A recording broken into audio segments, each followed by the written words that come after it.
Hey guys and girls, it's Tom Panos here. Heads up, going to be doing the Sunday night rant in around 5 minutes. Again, I'm still on vacation, same place, though I did go back to Sydney during the week, and I've come back to Byron Bay, where I'll be here for the next at least a few more days, maybe a week. So I'm just letting you know that tonight's Sunday night rant is probably going to be suited for mainly real estate people or loan brokers. And I want to let you know that tonight what we're going to cover is the 5 masterful conversations you need to nail in 2019. I actually think that this year there is going to be so much suffering in real estate, and I'm not one of these people trying to cast a negative dispersion. I'm going to tell you that based on data and transaction numbers, that there will be good agents writing more business and shit agents writing little business or leaving. Because why would you be going home each week when you're making half the money that you used to make, arguing with the people that you love and care about? Hello. Hey. How are you going? I'm Kath. Hi everyone. Hi Mum. Hi Stephen Brown. Happy New Year. There you go, straight from Byron. Thanks, sweetie. Anyway, as you can see, this is what Byron Bay is about. No judgmental. Everyone just jumping in. So let's just move in here. How you going, matey? Oh, hey. sorry, I didn't see. Alrighty. So guys and girls, let's just move up here. We're going to head towards the beach. In fact, what I'm going to do is I'm just going to wait for this audience to.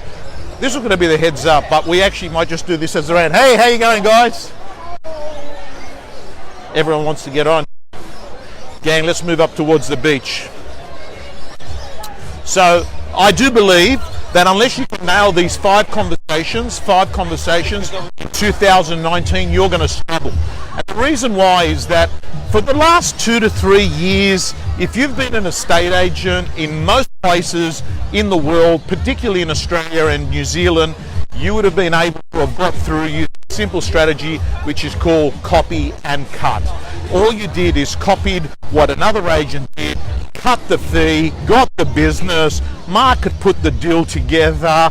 You know what, price, a good negotiator may have got a little bit more for him, but you know what, when the market's hot and the owners get their result and they're sort of happy, they don't know any better, right? And you know what, there was enough turnover happening and everyone did okay. Now that's changed. In fact, what I'll go as far as saying is that in a lot of the marketplaces, and particularly we talk about, regional coastal areas, like where I'm in Byron Bay right now. Can I just say that, as Chris Hansen says from First National Byron Bay, they are 2-tiered markets. You got 2 sets of people. You got a set of vendors that are committed to selling. They're serious sellers. They want to sell their property. And you've also got a group of people that don't care whether they sell their property. And they're all sitting on realestate.com and domain.com. So you've got this 2-tiered economy going on.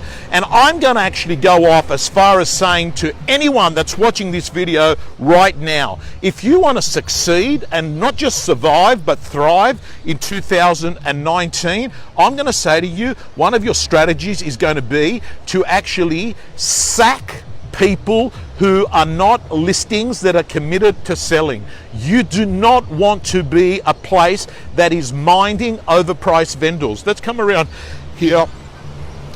Go look at this water. Look at that, guys and girls. Look at that beautiful view there. Is this where we're going to stand? Maybe here. Maybe further down here. Yeah, this is here. So what I'm going to actually say to you is this. Right now, these are the 5 conversations you need to master in real estate in 2019. Conversation, and by the way, can I just say to the dickhead, to the person that has called me up 3 times in the last 24 hours on the phone on a private number calling me a poofter. Well, firstly, I'm not offended at that word. Secondly, is I know that you've probably taken personally, he's taken offense. It was a guy, he's taken offense to something that I posted, and I think it was about, you know, the fact that $1 million agent is going to end up becoming broke because of all the expenses that they've got. And then I threw a frivolous comment where I talked about, hey, you know, this look of no shoes, no socks with shoes, right? That was just frivolous. I got nothing wrong with that look. In fact, right now, I'm actually not wearing socks and I'm wearing a pair of sort of, you know, casual shoes. But the point I'm making is this. If you're watching this video, mate, listen to me very carefully. That post was not about you. It was about dickheads like you. Anyway, let's move on. And what I want to talk about now is the 5 conversations that you need to master in real estate in 2019. The first conversation is this. The price, the price, the price. When you go to a listing presentation and they turn around and they want more than what the marketplace is prepared to pay, that conversation there, which is, you know, a common conversation. Let's talk about that conversation. So the first thing I'll say is this. Get good at tiptoeing around the price discussion. I think great real estate agents are not definitive on the price because they know the purpose of a listing presentation is not actually to work out what the property is worth. And I think that that's good pieces of dialogue that you can use to a vendor to actually say to a vendor, Mr. and Mrs. Vendor, I want to let you know, one of the good news about today is we don't have to be 100% accurate on working out what your property's worth. We don't need to nail that, because what will actually happen is in the days to follow, I'm actually going to be able to have intel, which I don't have intel today, and that is the opinions and views of the punters, the people that are actually going to be spending money on your property. I don't have that information now. I will have that information, and we're going to come back to you very quickly within days of having people coming through. In addition to that, I'm going to be able to get the feedback of the other colleagues of my office and what all their buyers are thinking. This is information we don't have today. So what I'd rather say to you, Mr. and Mrs. Vendor, is today we should focus our discussion on our strategy, on our process, on the things that we've actually got control of. Because I'm going to say to you, Mr. and Mrs. Vendor, are you going to make a decision on the agent that you pick to sell the house for you based on things the agent can't control, like the price that they come out and give you now, which I could give you anything you want to hear, or are you going to base it on the things, like the agent can't control that. They can't control what the market's going to pay today, but they can control their system and their process. They can control how they negotiate. They can control their marketing. They can actually control how they're going to get one buyer to actually force another buyer to pay more. You know what else they can control? They can control how clean their records of other buyers they've got that have missed out on other property. So Mr. and Mrs. Vendor, I want to let you know, let's not get too caught up here on this conversation, because I want you to understand there are 3 prices in real estate.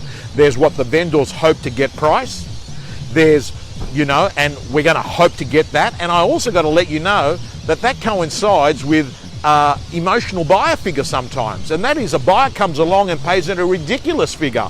Even CoreLogic, RP Data can't understand how that number's paid. So what I want to do is keep the door open on the conversation with price. So, guys and girls, that's the first conversation you've got to nail. You've got to be able to nail the conversation on price, tiptoe around it, give people hope, but don't lie. And I have to say to you, one of the dumbest things that you can do in real estate is actually tell people with definitive conviction that they're going to get a certain price on the property, right? That is what creates overpriced turkeys. And I said it, I don't want, hey Susan, by the way everyone, Susan is watching this from Ubud in Bali, and she tells me that today she had her palms read by someone in Bali, and that palm reader actually said that she has 4 men that are madly in love with her. So there's 4 men that are madly in love with her, and that she most likely will be getting married in her early 40s, and that the palm reader hopes that she does. I don't even know why the palm reader hopes that she does, Susan. Like, you know, that's really none of her business. By the way, Susan, was the palm reader a guy or a girl? If you can answer that question, I'd like to know who the palm reader was. Anyway, the other thing is the palm reader said that she was a warrior in a previous life, and that someone is currently looking after Susan. They also said that, which was really interesting. Look at this combi van behind. This is typical Byron Bay. Hey, Maddie. How are you, Maddie? Maddie, by the way, you rock, my friend. You rock. And anyone that wants to get serious about having the best year ever should follow the content of Matt Steinwade, because you know what? There's a lot of pretenders in our real estate industry. There's a lot of people that go to listing presentations that have never, there's a lot of people that are telling people how to list a property, but they've never listed a property themselves. There's a lot of people telling people how they're going to become a successful real estate person, and they've never taken a buyer out. At least with Matt Steinwade, his audio matches his video. He's been doing it for 2 decades. Anyway, the other thing that Susan, what else did the palm reader say, Susan? The palm reader said to Susan that someone's looking after her, and Susan said she thought that might be me. Well, I mean, I sort of do, and I care for her greatly, and I actually pay her as well. So that sort of all falls into the one umbrella. So let's move on to the second conversation. The second conversation that a real estate agent's got to nail in 2019 is this one. Mr. and Mrs. Vendor, I want to let you know. Sorry, guys. Sorry. Mr. and Mrs. Vendor, I want to let you know that I know that you've said that we're too expensive. It's the commission. It's when a vendor says the other agent is as good as you, but they're cheaper, right? Think about that for a moment. Think about it. When a person actually brings up a commission objection, what they're sort of saying is this. They're sort of saying to you, I actually want to discuss this with you. Otherwise, they wouldn't be bringing it up. Hi, girls, how are you? So the point that I'm making here is this. Understand, the fact that they're raising the subject means that there is reason they want to discuss it. And I think that what you should be doing is this. You should actually be saying to them, can I ask you, if I was the same fee as the other agent, who would you pick? And just shut up. Because they have opened the door for that conversation. When they turn around and say, well, if you were the same fee as them, I'd pick you. You then go off and say, can I ask you, why would you pick me if we were the same fee? And then you let them talk for the next few moments. And it is this information and content that is going to really, truly outline their thinking on why they're actually wanting to have that conversation with you and why they want to go with you. The next thing I'd say is I'm a really big proponent and a big person that supports the concept of using a Flexi-fee. And anyone that's in the real estate gym knows that Chris Hassel from Buxton's at Bentley is a big executor of that strategy, where you actually leave the fee open.